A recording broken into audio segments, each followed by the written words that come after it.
says 8 coins are tossed simultaneously, the probability of getting at least 6 heads.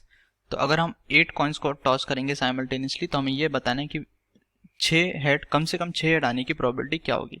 So let's understand. सबसे पहले given लिख लेते हैं. So we can say that हमें given में क्या दे रखा है, 8 कॉइन्स, मतलब सैंपल स्पेस में we have 8 coins, we can say, right. Now let's understand the solution.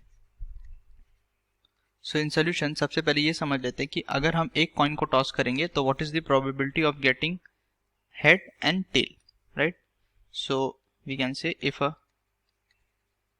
Coin is tossed, हम एक कॉइन की बात कर रहे हैं, तो अगर एक कॉइन को टॉस करेंगे so we can say then probability of getting head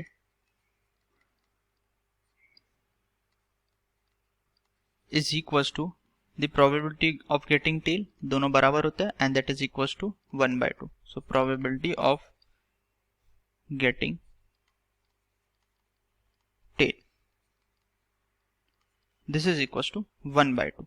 अब हमें क्वेश्चन में क्या गिवन है कि 8 कॉइन्स को साइमल्टेनियसली टॉस किया, मतलब एक साथ, और हमें ये निकालना है कि जो प्रोबेबिलिटी किसकी निकालनी है, that is of getting at least 6 heads. तो मतलब कम से कम 6 हेड आ सकते हैं, या 7 हेड भी चलेंगे, या सारे के सारे 8 हेड्स आ जाए. So we can say that required probability जो होगी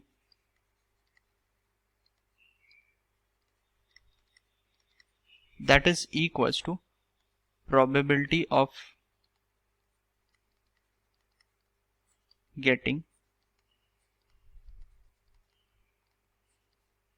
6 हेड्स एंड 2 टेल्स. अगर 6 हेड आए तो 2 टेल्स आ जाएंगे, 2 टेल्स आ जाएंगे, राइट, बिकॉज 8 कॉइन्स है तो 6 में हेड मिला तो 2 में टेल मिलेगा. प्लस हमें एटलीस्ट 6 हेड चाहिए, तो we can have 7 heads also. So we can say probability plus में आ जाएगा प्रोबेबिलिटी ऑफ गेटिंग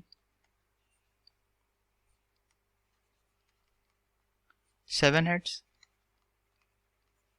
एंड ये हेड्स है and 1 tail, right.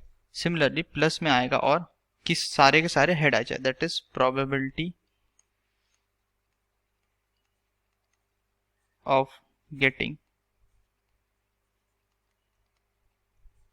8 heads because we wanted at least 6 heads. Now this probability can be written equals to, ये जो required probability हम इसको किस तरह से लिख सकते हैं, this is equals to, सबसे पहले probability of getting 6 head, तो 6 head आने के लिए हमने क्या किया, 8 coins है तो 8 में से 6 coins को सिलेक्ट कर लिया, और इन 6 coins पे क्या होना चाहिए, head आना चाहिए. And what is the probability of getting head, 1/2 to the power of 6, and remaining 2 में tail आया, so probability of tail is also 1/2, so 1/2 square, then plus. Now we want 7 heads second case में, तो 7 heads चाहिए तो हमने 8 में से 7 coin select कर लिए और इसमें आ गया हेड, तो this is 1/2 to the power of 7, और एक कॉइन पे आ गया tail, so this is 1/2. Then plus यहाँ पे कितना आएगा, दिस वुड बी 8 हेड चाहिए तो हमने सारे के सारे कॉइन सिलेक्ट कर लिए, that is 8c8 and 1/2 to the power of 8, so this would be the required probability. अब इसको सिंप्लीफाई कर लेते हैं.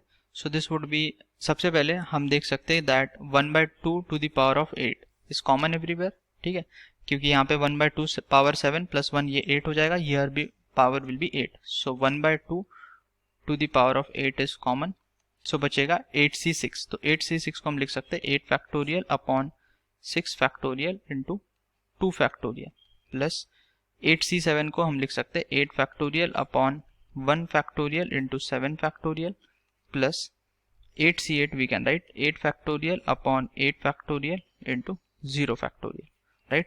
तो हमने यहाँ पे कौन सी प्रॉपर्टी यूज की है वो लिख लेते हैं, that is NCR is equals to n factorial upon r factorial into n minus r factorial, right. now इसको कैलकुलेट करते हैं अभी कितना आएगा ये.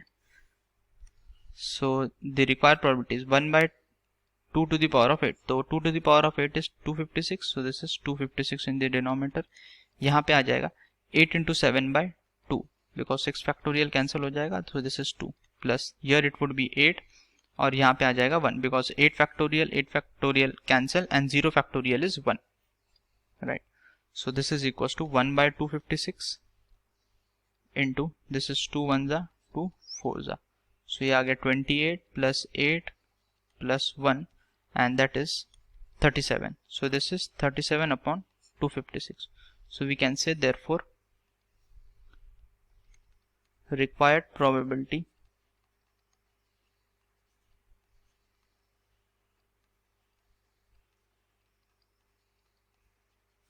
is equals to 37 upon 256. Now let's check the option which is the correct option. 37 upon 256, we can see option D is the correct answer. So we can write hence option D is correct.